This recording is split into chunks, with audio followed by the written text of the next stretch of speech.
don't want to butcher your last name, so I'm just going to call you Debora.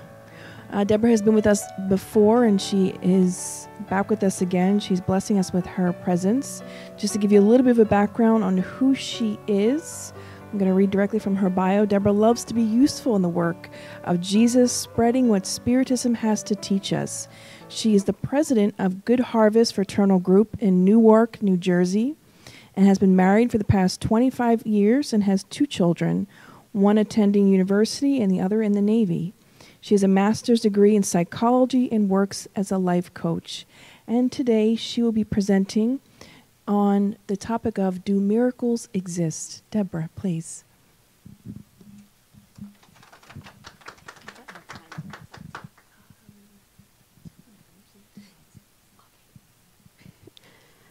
Good evening, everyone. Good afternoon still, right? I love to see some familiar faces here, and I'm very happy for those who I haven't seen. It's always a pleasure to be here. I walk in and I feel very at peace. And I was sitting there, and while Kirsten was reading the very first reading about prayer, and it just made me really connect. And we should always take this space as a true divine place that does help us connect with God, because just in a little moment, and sometimes we may get bothered by someone that walks in and someone that's moving something in their purses, but it's always beautiful to actually really connect and forget everything else. My hope today is that I can bring a little bit about this. We all pray for miracles. Has anyone ever prayed for a miracle to happen? So I think the first reading, I was really into the first reading. And again, the second reading talked about prayer as well. The thing is, we pray for miracles.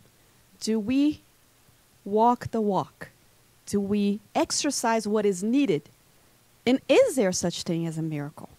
So the first thing I'm going to ask you is, who believes that there is something such as a miracle? And we can interact on the lecture, so I always like, and if you don't want to, that's okay too. But is there such thing as a miracle? Yes, no, maybe. So we're going to start with, oh, did I turn it on?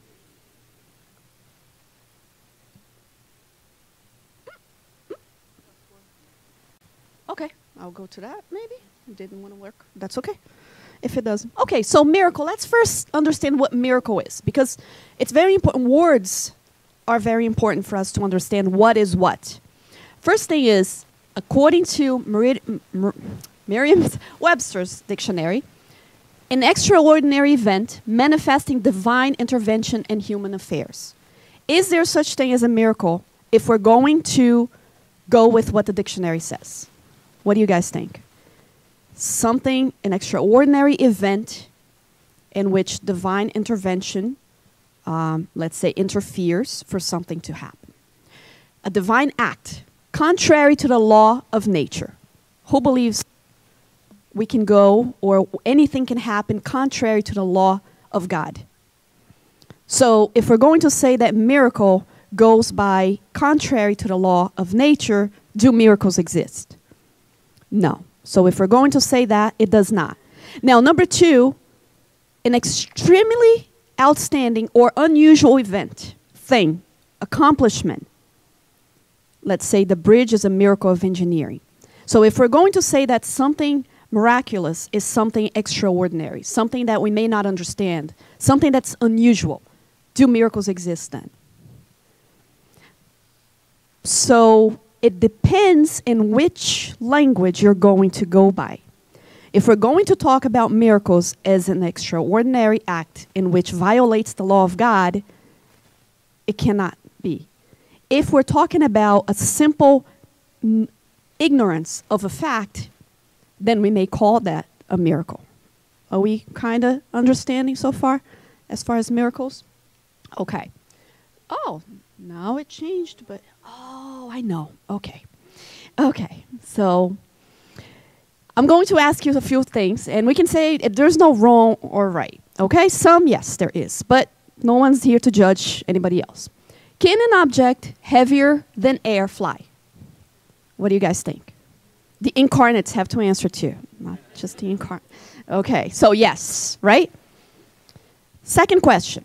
Can we see someone's image who is on the other side of the world? We can see their image, right? 100 years ago, could we do it? Today we can. Okay, can a virgin become pregnant? Yes, okay. Okay, okay. If we asked that question maybe 100 years ago, do you think it would have been yes?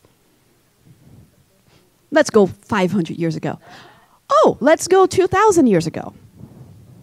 So you see how each of these questions already brings some reflections here. So another question. Can water catch fire? Water. Okay. Can the dead be resuscitated? No. And I love it because I'm here so I see all the faces and then I can tell, like, I think, maybe, I don't know. Okay, can we walk on water? Can we live without a heart? Okay. So now we have some doubts here on the can we live without a heart? Okay. Can we live, say, a month without a heart? 2 months without a heart? 3 months without a heart? And we have Kirsten here, so she'll give you the answers after. Okay. Now, this man, Bartholomew Bueno da Silva, anyone who studied in Brazil will know the Bandeirantes. These are a group of people who came from Portugal, and they were the explorers in Brazil in the very colonization. Now, this gentleman got to a state called Goiás, if anybody knows where that is. And it was interesting because he would see the natives, he would see the Indians, and he saw the Indians adorned with gold and very precious material. So he went to the Indians and said, "Where did you get all this?" And of course, they said, well, they didn't have any idea of the value, but they knew how hard it was to make this. And they wouldn't give the answer. So he said, well, this is what I'll do. If you don't tell me where you found this and where you find all of these adornments that you have and all this gold and all this, I will make sure to put fire to all your water. Now, the Indians have not had contact with technology at the time. With a threat like that, what would you do? It's your village. Water is the fountain of life. Water is what you need to survive. Now you have a man who came from very far away, who appears to be very knowledgeable and perhaps even a god. And he says that if you do not tell him where all this gold comes from, he may put fire to all the water supply in your life, in your village. Do you tell where the gold is? Well, that's what they did. But not before they wanted proof. How do you put fire on water? And what did he do?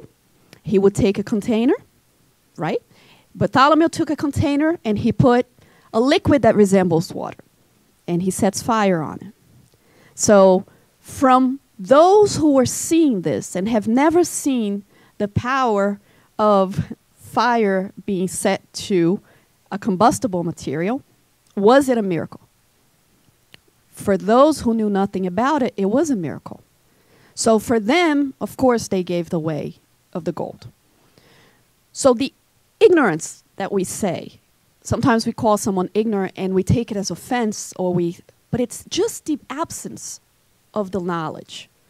And science, in the eyes of us, makes miracles all the time, those who don't understand it, right? So this is just a short example of what has happened. Can the dead resuscitate? Okay, good, solid no. Okay. Now, how do you talk about Lazarus? Everyone's heard of Lazarus, and everyone talks about the resuscitation of Lazarus. Do you think Lazarus could have been brought back from the dead? Oh, but it was Jesus. But not only Jesus then, so Jesus himself could not revoke God's law, correct? Not even Jesus. Okay. So this is just about everything that I'll talk about here is on the book Genesis. Daniel has many here. I would say definitely. It's a book that sometimes we neglect to read because it's a bit complicated at times. But here's what it says. The fact of the return to corporeal life of an individual really dead would be contrary to the laws of nature and consequently miraculous.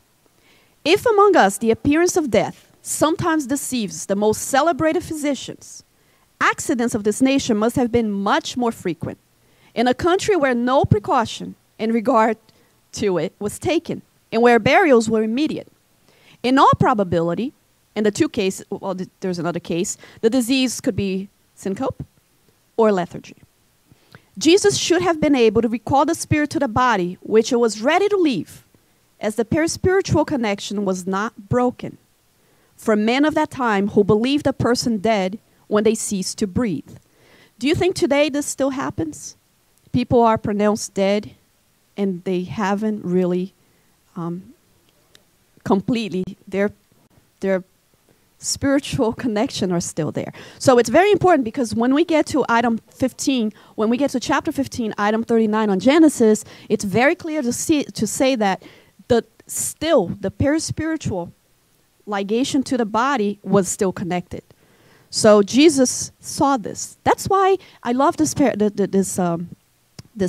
talk about even Lazarus, because he doesn't run back. I mean, it's his dear friend, and they're saying, Jesus, listen, your friend is going to die, is dead. And Jesus takes his time because he knows, no, it's not time. He's not dead. There's plenty of time. It takes 3 to 4 days. So when he gets there, people are, well, you're too late. You're too late. Lazarus is dead. He's been buried now for 3 days. Do you really believe Jesus would have been late? Or Jesus would have had the knowledge that, no, the tie is still there. So can the dead be brought back to life? Once you have severed that line, that connection, then it would be contrary to the law of God if you try to reconnect it. We had the parents from this little girl, I think it's 2012, this little girl in Argentina. She was buried. She was actually in the morgue for 12 hours. She was pronounced dead. And after 12 hours, the mother wanted to say a final goodbye before really they buried her. And she noticed that she was moving, and a little bit, and ended up that she was still alive. So this was in 2012. I have much more recent material than that. So think about in a time of Jesus how do you think that people would be pronounced dead? Did they have the same technology? And even today's technology, it fails. Because sometimes people's body could be in a state where even the instruments would not be accurate in picking up that they're still alive. So very important for us to know, bringing it back from the dead would not be a miracle. It's just the person's tie was not completely broken. The centuries of ignorance were fruitful in miracles because everything whose cause was unknown was supernatural. As science revealed new laws, the circle of wonder was restricted. But as he had not explored all the fields of nature, there was still a rather large part of the wonderful. Like I said, in the eyes of the ignorant, science makes miracles every day. And it's true. In our eyes, at least in my eyes, I look and I think it's a miracle. And again, we're not going to go through every single passage of the Bible, but we have to think that if we're talking about miracles being just an extraordinary fact, something that we can't understand, then could they happen? But if we're talking about miracles as the revoking the law of God, then do you think that would have been a miracle that God would have said every single thing about that we know about gravity, every single thing that we know about aerodynamics, everything has to stop so Moses can cross the sea? Or can we try to explain by science? Can we try? And I'm not saying that we know it, that we have the exact answers for all these things. But science is getting closer and closer to understanding different possibilities. I always like the one about walking on water. Now, when I asked if we can walk on water, you could have thrown me something. It depends. Is it gas, solid, or liquid? Because we can walk on ice, right? But anyway, Jesus walking on water. Could it be that Jesus walked on water? First of all, Jesus was, could it be a biocorporeal? And we will study this in the Genesis, those who like to read the book, not just in Genesis, I think it's on the Medium's book. But we know about animals that can, quote unquote, walk on water.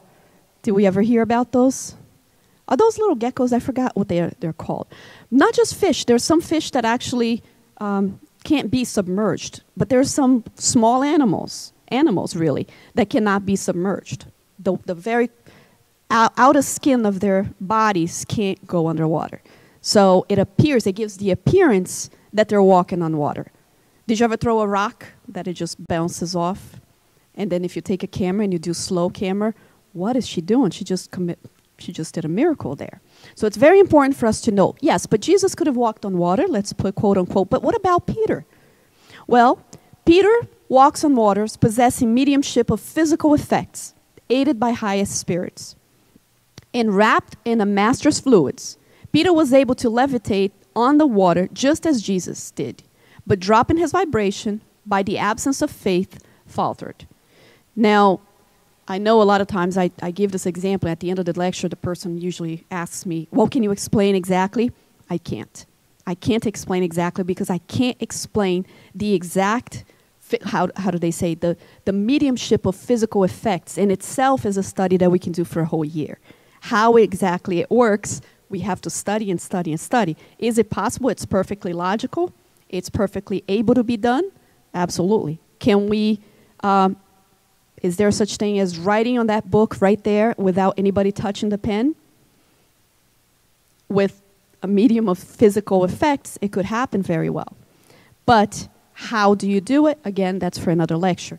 But we have to understand this is not going against God's law. Nothing here is being violated. Have you ever heard of this train? Maglev? Maglev. I think it's in Shanghai. It's the only train that goes about 300 miles an hour. The train pretty much levitates. So if you look at the train, the first thing you see is a train with nothing under, no wheels, nothing. So when you look at the train, what do you believe? Well, how could it be? How could it be up in the air? If you actually take your hand and put under the train, there's a space. Well, maglev, magnetic levitation. So when they put the right amount of magnets, did you ever try to put two magnets together that don't belong together? Can you put it together, or it just kind of fights each other, right? So this runs, I think, only in Shanghai. I don't think there's another place that they have it yet. But it goes about 300 miles an hour. It's quite fast. And we know that if we ever thought about this back in the day, would it be called a miracle if we said, listen, we're going to have, now it's not a plane. Back in the plane, we were already going to say, wow, this is impossible for an object heavier than air to be up. Oh, this is also heavier than air on a very short scale to the floor, to the ground. But yet, it's above. So it's very interesting for us to know in comparison to how did Jesus, walked on water. How many possible explanations that could have had that we just don't understand? Could it be any blocks of ice back then? Could it be just a spirit? Could it be, what we do know is that it cannot have been against God's law. Do we know about the tables, right? So I like that the ectoplasm here forming, I think, yeah, there it goes, forming kind of a hand here. So I really like the subtleness on the sample, because that's exactly what it happens. And these weren't very light, tiny little tables. These are tables that would go up to pretty much the ceiling and fall. So if we looked in our Kardec, our Master Kardec, he examined, and at first he didn't want to be part of it, because he said, I don't want to go to this nonsense. I have better things to do and study science. But then eventually when Mr. Fortier, which was also very respectable man, over a year later tells Kardec and says, listen, that's still happening. That's still going on at these places. And these tables are flying and going up and down. That's when Kardec said, listen, this is a friend that's a reputable friend. Let me go see what this is all about. And he did. And with the right reasoning, he was able to conduct that. It had to be more than just the physical bodies. And if these tables were answering smart questions, there had to be smart causes. So, yes, could something heavier than water, can something heavier than air be up? Of course. If airplanes could, why couldn't Jesus on water? Jesus could have been on air, right? Oh, this I had to put, just a little sense of humor. This was in Portuguese, so I translated. Only 3 people in history walked on water. Jesus, Peter, and Evangelho. But only Evangelho has picture to prove. So, of course, we had to lighten this up. And Portuguese is very funny, too. So, talking about people walking on waters, here is one man that could. I couldn't defy him. Can we cure? What do you think? Can we cure illnesses without equipment, without anything else? Do you think Jesus was able to cure? Or would that be a miracle, something that goes against anything that God has established? Well, we do it all the time. The first thing that I ask is, if Jesus did commit some cures, or, he realized some cures, was Jesus a miracle? Was Jesus a medium of God? Because that's a question people ask too. Was Jesus a medium of God? Was he acting as a medium? And that's the question on Genesis chapter 15. And Kardec asked the very same question. In the cures that he operated, did he act as a medium? Can you consider him as a mighty healer medium? What do you guys think? Would Jesus be a medium from God? And that's the answer. No. For the medium is an intermediary, an instrument from which discarnate spirits are served. Now, Christ had no need for assistance. It was he who assisted and helped others. He acted for himself in view of his personal power. This again is on Genesis. So Jesus was not a medium in which God was operating the cures through him. He already could do it himself. So he was actually conducting the cures with no need of any interventions. So it's very important for us to know that, because once, a lot of times in studies we talk about magnetism, animal magnetism, spiritual magnetism. So it's very important, especially in passes, for us to understand what is coming from me. What do I have the ability to do, and what do I need to be aided from other spirits to do? In this case, Jesus did not need the aid of God. Of course, he was always in contact in the presence of God constantly. But he did not need anything to derogate any laws of nature to do all the cures that he did.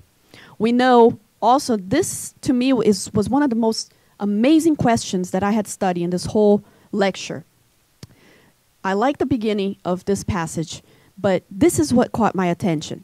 The fluid, right? When the woman that suffered from bleeding for so many years, I think 16, I forgot how many years, and she touches Jesus's clothing, and she gets cured. Now, think about it. The fluid reaches the organic disorder to repair it. Can be directed upon the disease, the ailment, by the will of the healer, or drowned by burning desire, trust, in a word, the faith of the sick. How interesting is that? Because at first it didn't make sense too much for me. I just thought Jesus was so powerful that he just cured people that would come to him. But remember that he himself wasn't even aware. He just felt afterward. He says, I just felt virtue coming out of me. And so that was after the fact. She was already healed when he noticed that she was healed. And think about Jesus walking. How many people are, think about it, people. If we say Jesus is going to be here, right, at Spiritist Society of Baltimore, right next room after the lecture, are we going to be polite and say, okay, he's got 10 minutes. Are we really going to be in line and wait for our turn? Or are we going to, well, I'm sorry, but I have a bigger problem than yours, right? And that's exactly what happened, except it wasn't 20, 30 people. It was masses. So when he noticed that, and he says, a virtue, something, a cure, something happened here. And that's the whole importance of this. By the burning desire and the faith of the sick. Was she classified as this woman? Did she have this burning desire? She did. Because she was considered one of those outcasts. I mean, a woman back then to be in the middle of society with the problem that she had. But she did. She went there. And her desire was so strong that she went against whatever it was. Because she knew in her mind, if I can only touch him, I will cure. How is our faith in regards to the miracles that we so much want in our lives? Do we already say, because we don't get what we want, we get what we expect. And that's something very strong. If we start believing in life that we don't get what we want, but we get what we expect, that takes that whole faith thing into consideration. When I know and I don't doubt, I will get. Is it on my time? I don't know, but I will get. So it's very important that not necessarily the one that's doing the healing has to have, let's see, quote unquote, the power, which is not a power. But the one that's seeking, sometimes he heals. Who has heard of just spontaneous healing? People that just spontaneously heal from the most amazing types of illnesses, diseases. Well, we don't know where the healing is coming from. Maybe they didn't even go to the doctor, yet they get healed because of their will and their faith together. Can we see spirits? Because we're talking about miracles. Can we see spirits, ghosts? Ooh. Right? Well, I can't, but I know many who can. Can we see electricity? I've seen a few times when I put both fingers on the socket, then I've seen it. But other than that, we can't. Doesn't mean that it doesn't exist. Right? The lightning, exactly. And a lot of times, right? So if we're talking about, because people say, oh, it's a miracle that you're able to see. I mean, this is Spiritism 101 for us to say, no, you cannot see spirits, depending on the right conditions and the right conditions with you. We know Dr. Gawley, he was actually reading Katie King's pulse, a spirit with a pulse. Think about it, how real it gets, how touchy it gets, the materialization of spirits. Can we see the future? Can we predict the future? Can we know what's happening down the road? This is one that a lot of people confuse Spiritism with what we do, right? People come in, and I've had people come into the center and say, well, I need to know, am I going to get married or not? I say, I don't know. How would I know, you know? Or is Brazil going to win the World Cup, you know? And, oh, that's a tougher one even, you know? But, again, can we see the future? Because a lot of times we say that. Yeah, there are some people that can predict the future. Well, first of all, let's go by part. Who has ever had a déjà vu? Right? Are they intense? Do you really believe that this has happened? I've been here. I've talked about this. This is something that I have lived. Well, you probably did. Right? So you're not, this is not happening because of some miracle. This is not a product of your brain. The right brain didn't reach the left brain. As scientifical as it sounds, we know that we have been to different places. So you may recollect different things and foresee what's ahead because you're already experiencing something that has happened in the past. So does it make sense that sometimes we can predict a little bit because we have lived a very similar situation in the past? Another thing is, what happens when we sleep? Do we have a more ample vision of things? Do you think for me, who's here, who's short, and I can't see the faces of everyone back, do they still exist, or just because I can't see them, they don't exist? But if I step on the chair, is my vision going to be different? So if I'm sleeping and my body has a lot more liberty, a lot more freedom to see what is happening around me, would I wake up at times with the thought that I have a prophetic dream, that I actually know what's going to happen, or did I actually visit the area and the probability is so high that I can say, this is going to happen?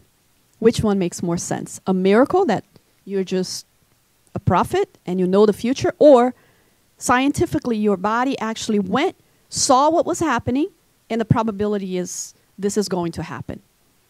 So it's not a miracle. What about the medium's information? That they may, perhaps I can't go, but there's somebody who can, and they can tell me. But they're not seeing the future. They're seeing the present with different eyes, with all probability. Does that make more sense?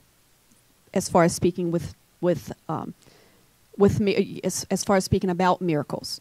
Today we can actually see what someone's feeling, we can map out brains. We can map out the brain of someone who's praying and someone who's just thinking about any ordinary affairs. So think about when it comes to a point where someone can just get close to you and see exactly what's on your mind. I don't think today we want that, right? I know I don't. We don't want people to know what's in our minds. Yes, because most of the time it's not very amazing things. And then we say, well, do we have the power to make somebody think about something? What do you think? Would that be a miracle or would that be perfectly explainable? If I want you guys to think about something and you don't want to think about that, who has more power? Okay, well, think about anything you want right now except a pink elephant with blue circles. Do not think about that. Not a pink elephant with blue circles, but think about anything else, right? So the power of influence, it's not just coming from me. If I say, okay, just think about a blue sky. Now on the blue sky, think about some birds flying. Now you have to answer immediately. How many birds? Can you? Now I know that you had the power to think about the sky, the tone of blue, and the birds. But when I asked how many, we didn't know exactly how many. Most of us. You just created, but it couldn't have been just you then. There's got to be something else in there that influenced how many birds. Because we think of some birds, but the quantity of birds kind of flew away from your will. I love this part because people, and that's the only part that we're going to read, but it's really important talk about reading thoughts. And this is again in Genesis, this is part 14. Fluids being the vehicle of thoughts, the latter acts upon them. So the thought act over the fluid, as the sound does upon the air. They bring us they bring us the thought, just as the air brings us the sound.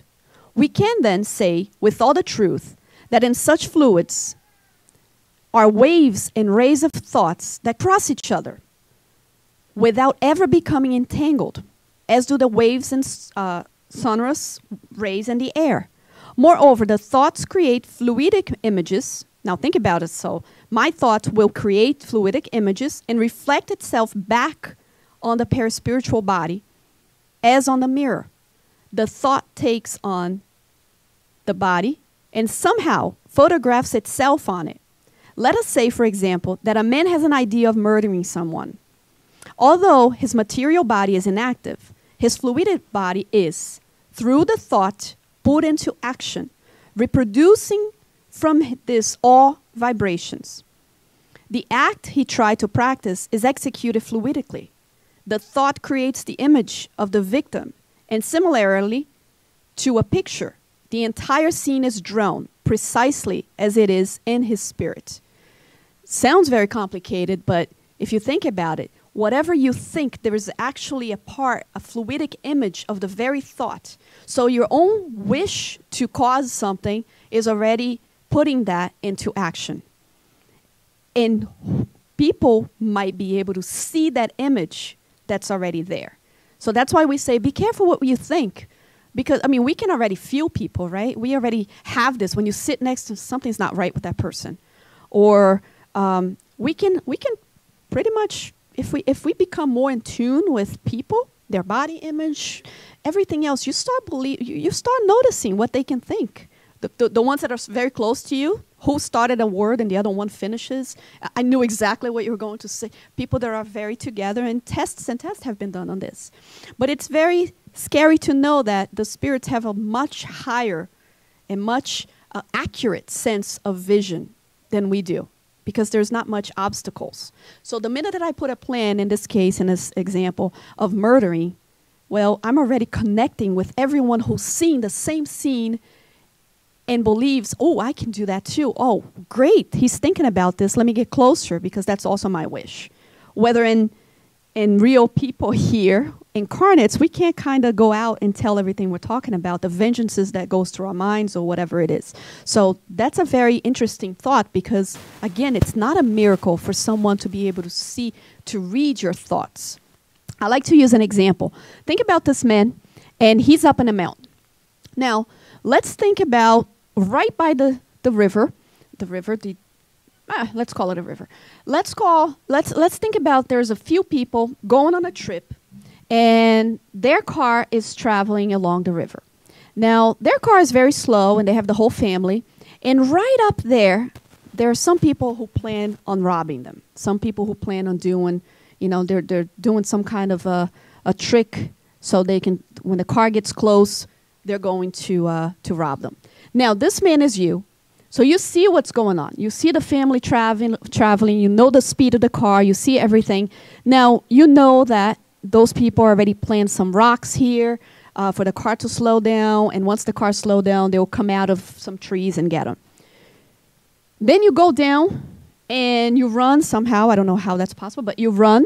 And you get to the car. You reach the car. And you say, stop the car. And you say, I can see the future. I know exactly what will happen to you in 20 minutes. Is this person a prophet? Would we think of this person, of you, as, what do you mean you can see the future? I know exactly what will happen to you in 20 minutes. Well, does he? The probability is quite high. Is he 100% sure of what's going to happen? No. You would probably say, you're a fool, get out of here. I don't want this man jumping in front of my car and telling me what's happening in 20 minutes. But the probability is he knows the speed limit that he's traveling. He's seeing where the rocks are. He's seeing everything that's planned ahead of him. So would that be much different of when we get these messages of what is going to happen? When you're going through a spiritual treatment or when we're going to a Spiritist center and when Chico Xavier, when many of those that we say, oh, they know the future. Do they actually know the future? Because that would be against God's law, right? For us to travel. And would that be even fair in the eyes of God for someone to have this? Would we want to? Who would here would like to know their future? I wouldn't. I certainly wouldn't. But again, so this man is not a prophet. He doesn't know the future. What he has is information. And he knows based on that information that he's seeing from a different set of eyes, from a different location, he can say what the probability of this future event happening. Now, does that make sense? So for all those people who believe that we can predict the future, that we can see the future, is it true? Or is it because, let's say, in my sleep, I'm able to climb this mountain, and I'm able to see an event that with all the probability would certainly happen. And I can wake up and I can say, listen, in 2 months, and it doesn't matter how long because the world is in a perfect order. Everything is happening perfectly how it should be. And we know that because Jesus is the governor and he's perfect and he's good and he's under control. But if then I sleep and I'm able to see the world as it is, exactly everything that's happening, I can wake up and say, well, guess what? In a month and a half, this will happen. That's what would happen with many of the prophets back in the day. And so it's not a prophecy. That would be a miracle for someone to just all of a sudden could tell the future. But if I know the probability of that event, then it wouldn't be, I kind of like ruined for everyone who believes that they can go and see the crystal ball and all of that stuff. Because that would be a miracle. So my question again is, do miracles exist? Well, what do you think? These are miracles, aren't they? I always wonder, like Santa Claus, I mean, every day, one day, all the houses. The Easter Bunny, again, with the chocolate eggs. Superheroes that would have superhero abilities. The genie with the lamp. These would be miracles in the sense of I'm going to go against God's law because everything here would be impossible, physically, scientifically impossible for a man with a few reindeers to go out and distribute presents to every single house, and that would be a miracle against that. Against everything that we know about God's law. So these miracles, if I'm going to ask everyone, do miracles exist? And if you're basing on going against God's law, then they don't exist. It's impossible for us to derogate God's law, because that would be an impossibility of a perfect being who is, again, perfect in all good. Why would he ever do anything to do that? Now, if I'm going to ask about, can a person live without a heart? Then we're talking about a miracle that maybe, back in the day, we could have said it's impossible.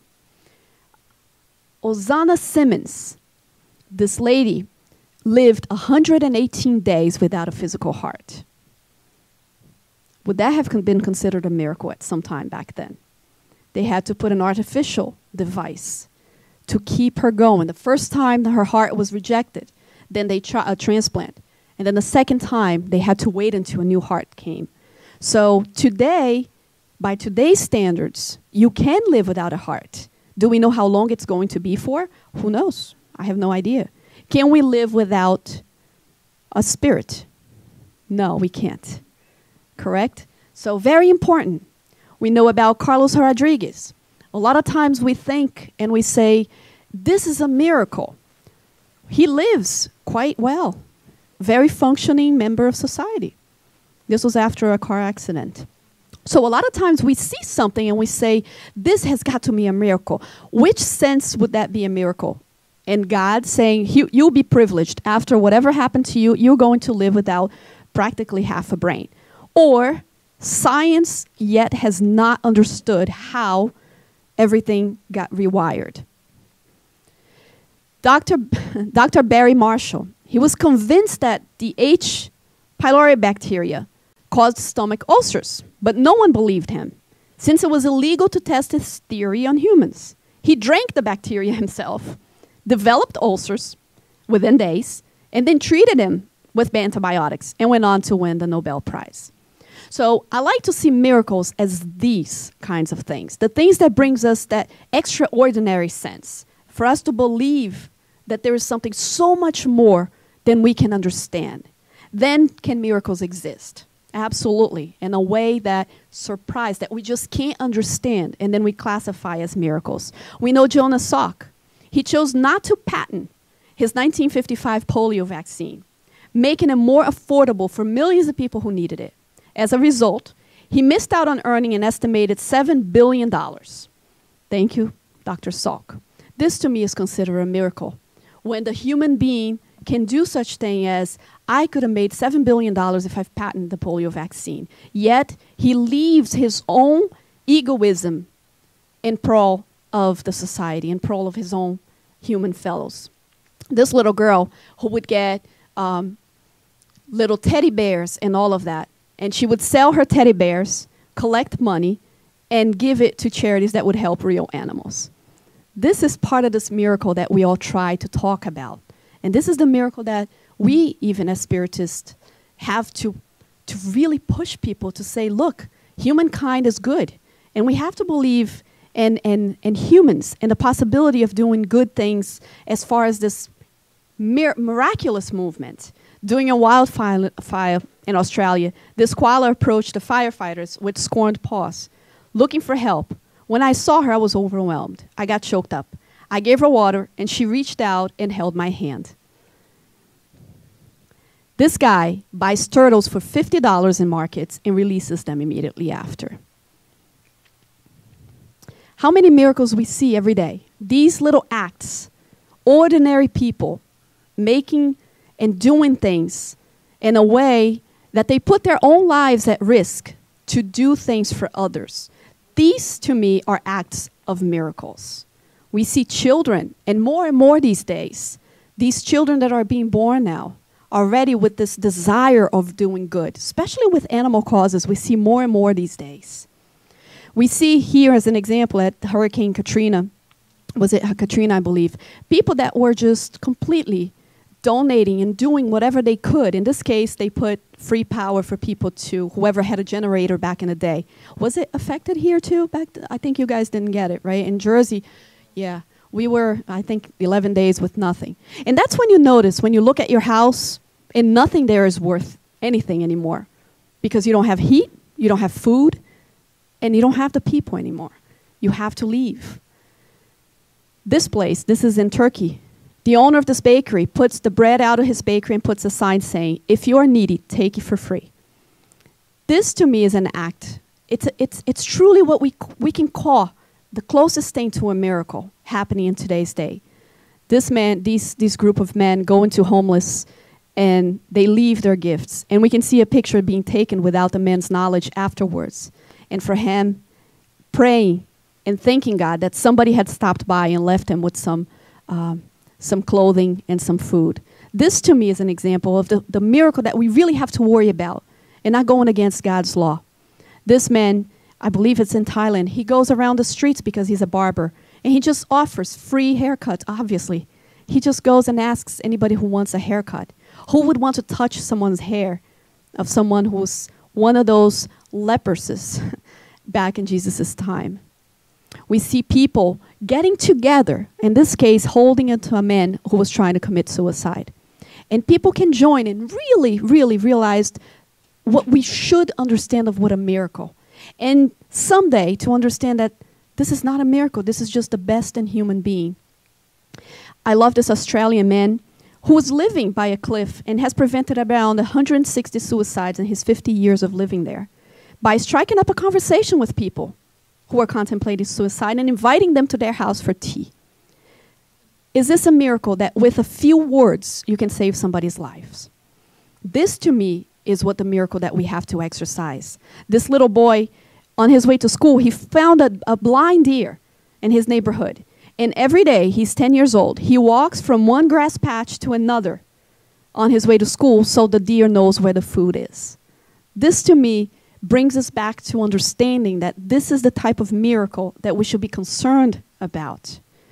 This guy, I love this. He says, I got dumped and laid off from my job on the exact same day. On my way to work, I was contemplating suicide when I saw these people. I never believed in signs from God, but I do now. And people were just holding signs outside saying, you are awesome. The world is better with you in it. How much is it for us to put cardboard signs outside just saying that? How many people in traffic will pass that? And that's all you needed to know. You're worth staying in this world. This is the type of miracle that we should really be talking about. Things that are still surprising. That's the whole thing. Miracle is to be, we have to eradicate miracles. This has to be the code of conduct in our world. The father of the bride stopped the wedding mid-walk to grab his daughter's stepdad so they could walk down the aisle together. There wasn't a dry eye in attendance. This whole given away from selfishness that we still consider a miracle for people to do these actions. A man giving his shoes to a homeless girl in Rio de Janeiro. And this was a surprising photo. Very moving, very touching, because we still see this. It's a miracle. There's still good people in the world. This is at our center when we get together and we do one of our sister nonprofit who does little dresses there, and then she brings it to people in Africa. So every year this is done. In this case, we get all the kids and they draw and they do. We had the idea to write in their native tongue, and then it was just distributed later in Africa. To these children, was that a miracle for someone to care? This we decided to make, not we, I keep saying we because we're all together there, but it was decided to make little rag dolls and name them and give it to people who are in nursing homes. Studies have shown that people in nursing homes, when they have a plant that they have to take care of, people who have dementia, people who have Alzheimer's, people who are a lot of times alone, when you give them plants, anything to care for, they will live more productively, happier. So we figured, why not rag dolls? And if you give the doll a name, we know that once you name something, it becomes a little more like you have to care for it. So these little acts become really what we talk about, this miracle. This was our people, our motorcycle people at the center, and they all dressed as Santa Claus and brought coats to a homeless shelter.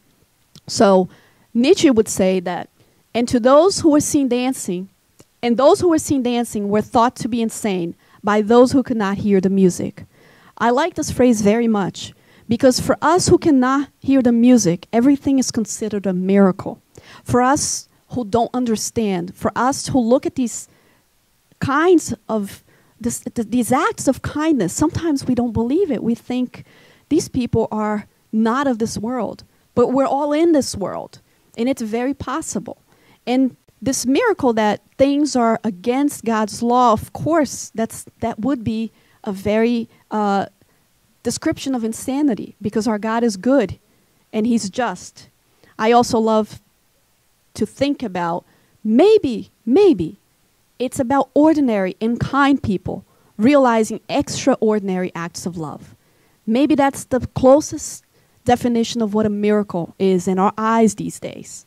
Maybe it's just us. Maybe it's just us leaving here tonight and doing something that somebody will be so surprised, and to them would be considered a miracle. And that's the kind of movement, the kind of miracle movement that we should and need to do in this world. There are two kinds of way to live. One, you can live as if nothing is a miracle, or you can live as if everything is a miracle. Albert Einstein says that. And I want to leave this with you for us to really reflect and for us to really think, do I want to keep thinking that God is not just as He will privilege some over others, so some can get and some cannot? Or is He so just that He allows us to completely only reap what we sow? And He is so good that it doesn't matter which wagon you are in a train, you're on the same train, and we're all on the same train. And everything will eventually get to a point where this miracle will be part of humanity, this miracle of human kindness, this miracle that we talk so much about. So I would like myself, my own life, to be lived as if everything is a miracle until nothing is a miracle. Thank you, guys. Thank you for your patience.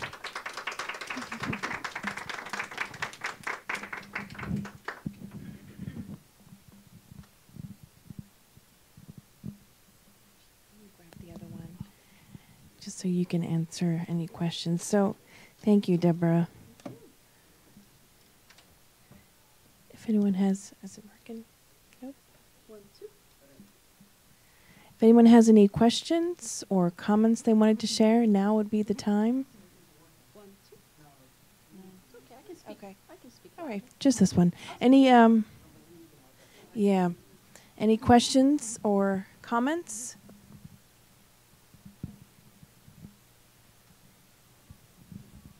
Thank you, Debora. I'm just trying to phrase the question in my mind because it was a lot of information. However, one of the things that really called my attention, it was about the future, foreseeing the future, etc., etc. So I don't know if this is related with the talk or not, but I keep thinking about how we, as a human beings, we have the power of shape our future with thoughts, and how by projecting an image of something, actually we are visualizing the future. So I don't know how it is connected with the miracle part. Sure, and that's the whole point of asking the book of Genesis when we talked about the fluidic images, right? And you said, think about the thought creates fluidic images and reflects itself back on the paraspiritual body. But we know that through thought is put into action, then with all the vibrations, right? So the one man in that question, he thought about a murder. All the spirits got connected with the thought. You're offering this, the opposite. How can we make the world? How can we predict? How can we foresee a better world? Well, think about if all of us think of the future in a positive light with the decision that it will be. Remember that I said we get what we expect, not what we want? And once you expect the world to be a better place, you become responsible for making it a better place. And you're becoming now in control of thinking of better things. Now, someone might dream, or someone might, in a different position that they will see that, including the higher ordered spirits. They will notice us. Just as every place that there is a nuclear plant, we know that the spirits of different planets are very much watching. They're watching us all the time, because anything nuclear will move the entire world, not just our planet. So they're very concerned. Anytime that there is an experimental nuclear anything, they're watching, because they see the potential, they see the probability. Now, the same goes for good things. The minute that we decide to emanate these thoughts of love, these thoughts of hope, these thoughts, then we're already creating a different future. You see the power of us being able to create a different future, and we're also inviting for them, for all the other planets, for all the other higher spirits to say, they're ready. They actually expect us to change. They want us to change. So we're not going to be interfering. We're actually going to be helping, hands-on. Let's put our, just good old elbow grease, and we're going to do it. So we do have this power so much faster than we think.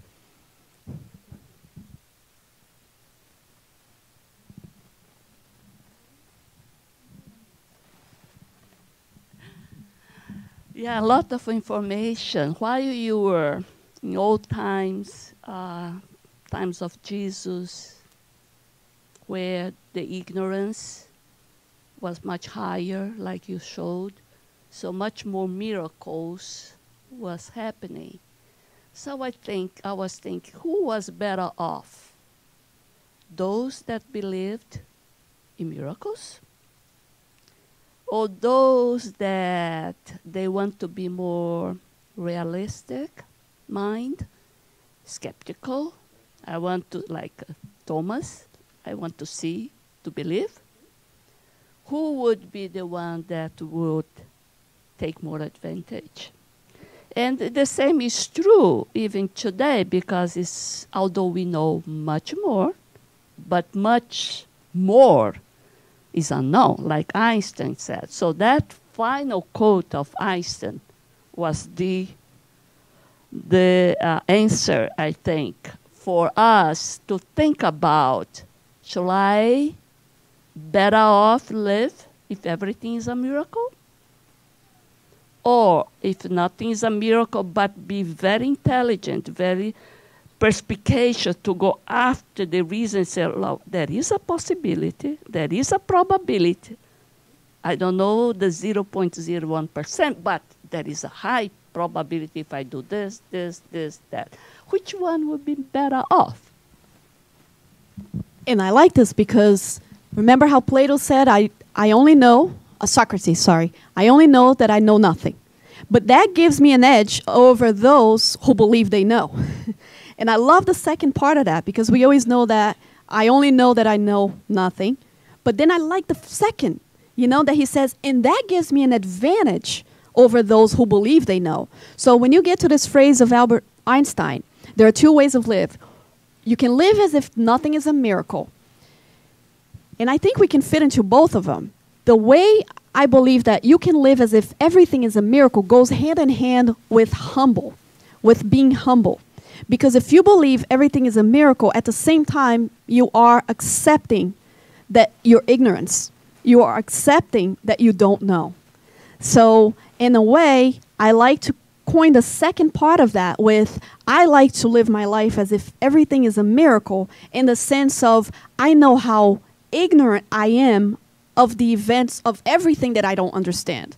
As everything else I don't understand. But exactly. But at the same time, you do not revoke God's law. So the more probability, like you said, the people back in the day, is it easier to not see? I'll give you an example, and we can bring this to our lives. There was a tale. There's a tale in which a woman is washing dishes, and she's looking out her window, and she has this beautiful house. And her beautiful house has this amazing tree that covers the whole roof and brings a shade. It keeps the heat down.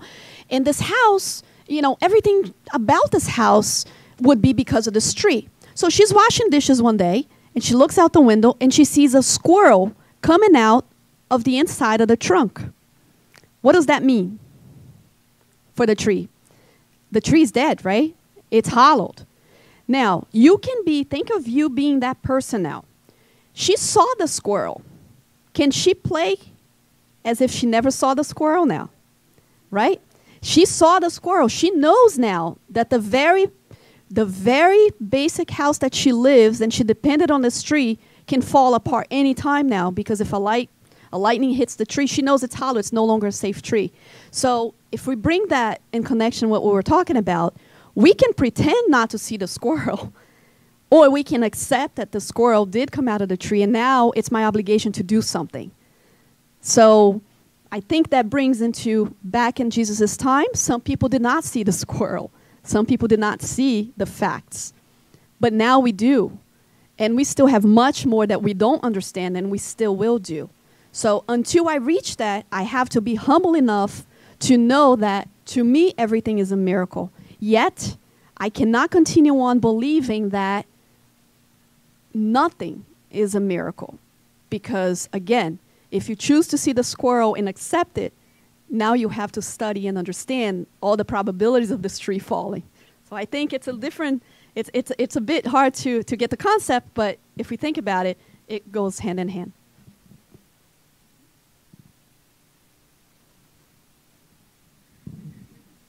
Paula. Hi, nice to see you again. Is this on or on? Thank you. I was playing with an image as you were talking about fluidic creation. And in my image, I had sent out a negative thought, but I caught it.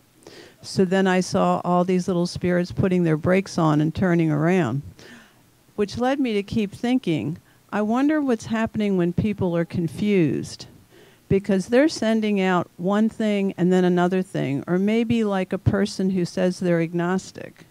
So I just wanted to share that with you, or have you comment on that, because I know you're a coach and you run into this all the time. Yeah, and that's very, very good point. Those who are confused, those who have mental illnesses, those who we say, well, you're always emitting different things. You live in a dichotomous frame of mind. At the same time, you're emitting this, you're emitting that. There's actually a spiritual connection even with schizophrenic, that it's not their own spirits that are schizophrenic, but their brain's still carrying defects from past lives. So a lot of times we have to pay attention. If I'm emitting two different signals, do the spirits influence on our thoughts? There is always one that's going to be more overpowering than another. And is it more convenient even in an unconscious level to stick with the easiest one, or the other one will bring me so much work that I don't want to deal with it? It's kind of like the squirrel again, you know? Is it easier to just let thoughts of that tree not falling, or do I accept and say, oh my goodness, yes, there's a squirrel, I'm going to have to fight those thoughts now, I'm going to have to get help and deal with this. Now I'm constructing thoughts, and I think that's why on the book by Brother Jacob, Come Back, Volte, right? So he says that in this book, he says that when he's leaving Earth, going to a spiritual realm, he says that he sees exactly what you said. It's like a confusion mass. It's like a darker mass. And when he's looking back, he actually gets surprised. Oh my goodness, this is where we live in? I mean, this is the emission that's going around our planet? And that's all the confusion. And that's all the confusion that, oof, when you break into that and you say, wow, we can clean this all up with our own imagery. And I think workers that work a lot with meditation and all these techniques, they're fantastic people that really can do a few minutes of meditations just to clear this confusion, will help the world in its entirety. Sometimes we think it's just me, I'll get better. But yeah, the interconnection of all these minds is what's causing still the confusion. And Brother Jacob says that once he leaves, he sees oh my goodness, is this going to take a while for all this confusion to go away? And it's really, the answer is it's up to us. It's really up to us. I mean, they don't interfere. The spirits will interfere in our lives, but our plug has to be the right plug for them to be allowed. As spiritists, sometimes we like to kind of blame it on that too. Oh, it's not really me. It's just these automatic thoughts, we think about. They're not so automatic. A lot of them are kind of welcome in a weird way. Because once you really find that plug, like you said, you're on the path of going. And sometimes, think of YouTube. You start researching something. Who's ever done that? And then all of a sudden, you're seeing images of pink elephants.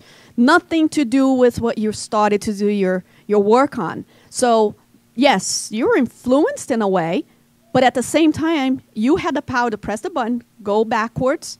No, this is taking me away from my path. So the power is still within us to transform this, to really say, no, imagery, no, this is not going to go that way. I hope Thank you. Any other questions or comments? Last call. Okay, if not, Deborah, we thank you so much for your time. And what we're going to do is we're going to do a short visualization and then move on to our second activity. Now, Deborah will be still with us, so for those of you who are a little more timid and shy and don't like to ask questions, because I know sometimes it's a little bit, hard to ask questions in front of everyone, I'm sure she'd be available to talk afterwards as well. Perfect.